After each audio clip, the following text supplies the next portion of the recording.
Aaron here on a Friday at 5:30 in Vancouver time. It isn't raining yet, but it's definitely turned into fall. I'm here just before the weekend. I want to wish everyone a really great Thanksgiving. Hope you guys get lots of turkey, or if you're vegan, get lots of tofurkey. And yeah, I've been having fun with these videos, and I hope you guys have been having fun with them as well. Again, my name is Dr. Aaron. I'm a naturopathic doctor. I have a private practice in downtown Vancouver. I'm also a teacher, and I'm really passionate about what I do, and this is why I'm on Facebook, and I'm on a live video for people to see.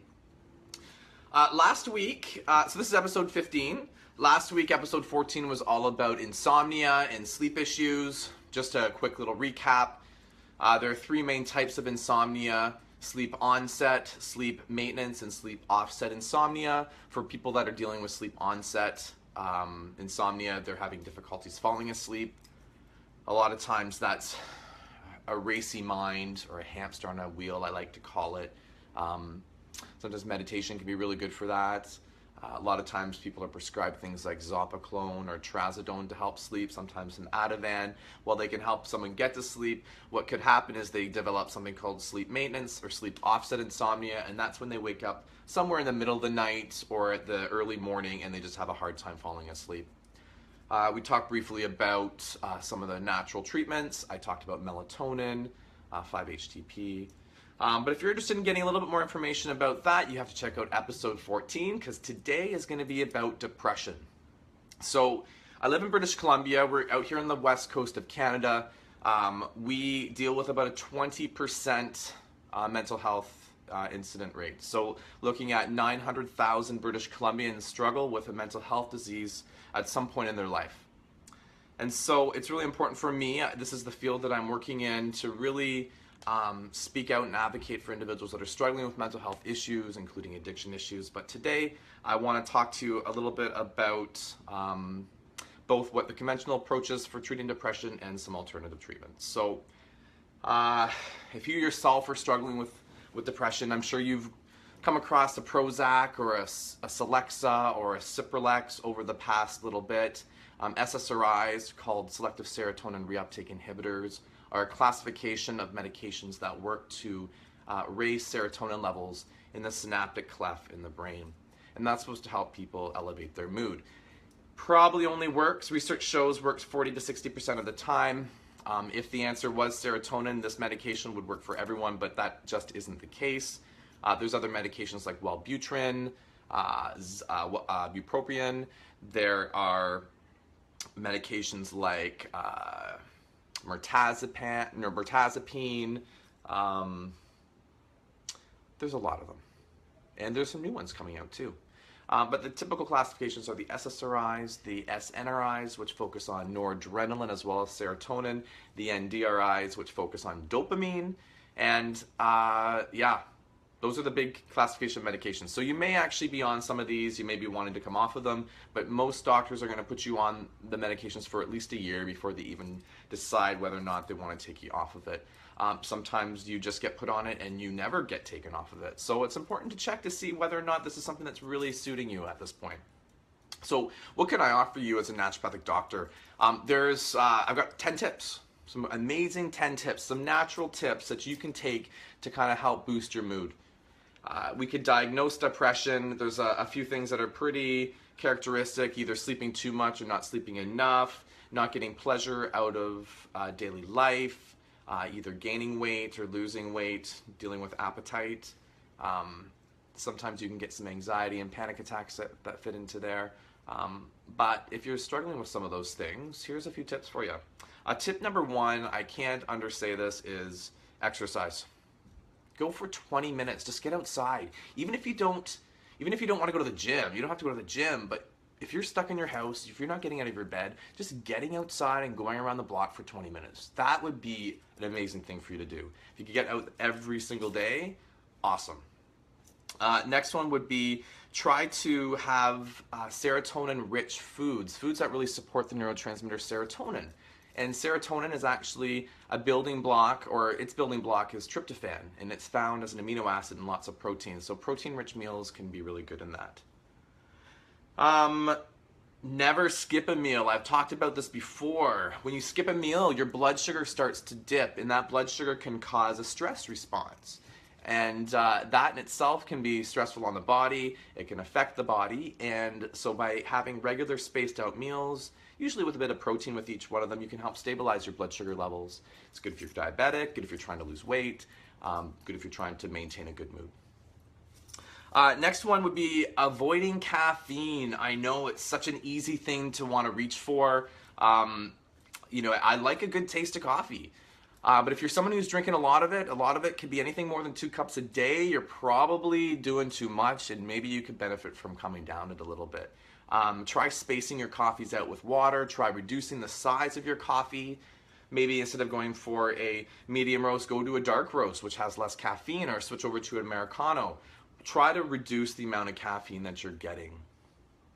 Oh yeah, the sun. Not seeing it today, but when we're coming into the wet winter times of Vancouver, we're probably not going to see a lot of the sun.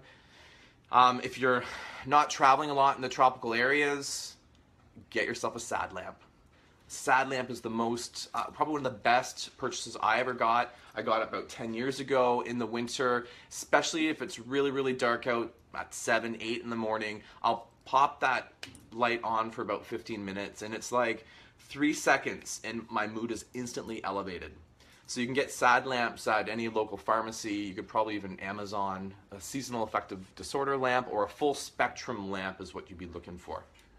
And the important thing with this full spectrum lighting is you gotta be, I got a lamp right here shining on me. You kind of have to be this close to it to be able to get the effects, and it has to be on your skin. And the purpose is it elevates or helps the conversion of vitamin D in the body, which is a hormone which also has an effect on mood.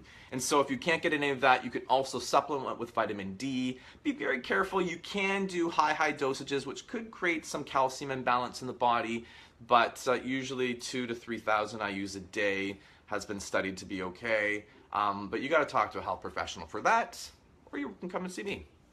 The next thing would be, if you were to go onto a shelf and look at certain supplements, there's a few key supplements that work well, and you see a lot in the depression, mental health world, and that's 5-HTP, which is 5-hydroxytryptophan. Again, this is a precursor of serotonin, and you can see dosages of 50 to 300 milligrams on that.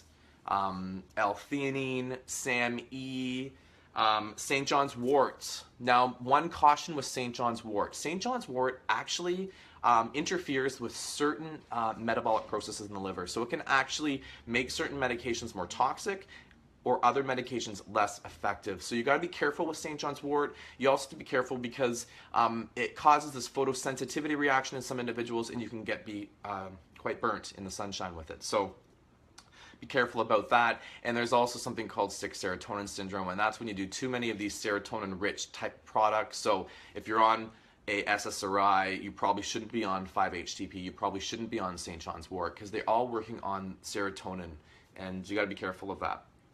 Again, talk to your doctor. Meditate. So number 7 is meditate, or just breathe. And that can be as easy as taking a breath in for 4 seconds, holding for another 4, and just releasing. And just that 5-10 seconds helps you really ground, and that can be helpful. Number 8 is checking your hormones. I talked about that in another episode, I can't remember, but you've got the thyroid right down here, and this is involved with metabolism and our body temperature and our hair and that stuff. We have our adrenals that sit on top of our kidneys behind us. These are involved with cortisol and DHEA and some other hormones, some of the sex hormones, and then we have these sex hormones like testosterone and estrogen. So especially if we're getting a little bit older, like I am, we're kind of hitting that 40 mark where things are starting to slow down a little bit, you may need to stay on top of that. And maybe that's the cause of your mood issues. Now, if you are someone who actually has a fluctuation in their mood during your menstrual cycle, then that's a hormonal thing right there. And there's some things that you can do to help with that. Okay, we're coming near the end here, guys. So number 9 is just be true to yourself and being authentic and not trying to pretend you're someone that you're not. It's the reason why I'm wearing my ball cap today, and I'm just kind of, these videos, I'm just being myself. It allows me to not worry about other people judging, and hopefully allows other people to really get to know who you are, I think can allow you to take some of the stresses and pressures that you put on yourself, and you can throw them away. The last one for you is talk to someone. Like, talk to a friend, talk to a family member. If you don't have anyone that you feel super comfortable with, reach out. Redbook online, you can Google that. You can get counseling, you can go to a psychologist, you can go to a psychiatrist. It's really important to reach out, and there are people out there that are there to help. So, one of the most important things, if you are in British Columbia and you are struggling, there's a cool program called the Bounce Back program through the Canadian Mental Health Association. You can talk to your doctor about that. It's a free program where they offer counseling. Again, it's the Bounce Back program. Again, I said the Red Book online, and then you can also find some support groups. Okay, everyone, my name is Dr. Aaron. I am so happy you guys joined me today. If you like this video, if you think this video would help anyone that you are, family members with or friends with, share that with them and let them see this. And if they have any questions, they can send me a message on Facebook. That's how easy it is. If you have any questions or comments, send me a message. If you have any ideas for future episodes, please let me know. Like this video, share this video, and come find me on Twitter and LinkedIn and Instagram. Okay, everyone, have a great weekend. Happy Thanksgiving. Talk to you soon.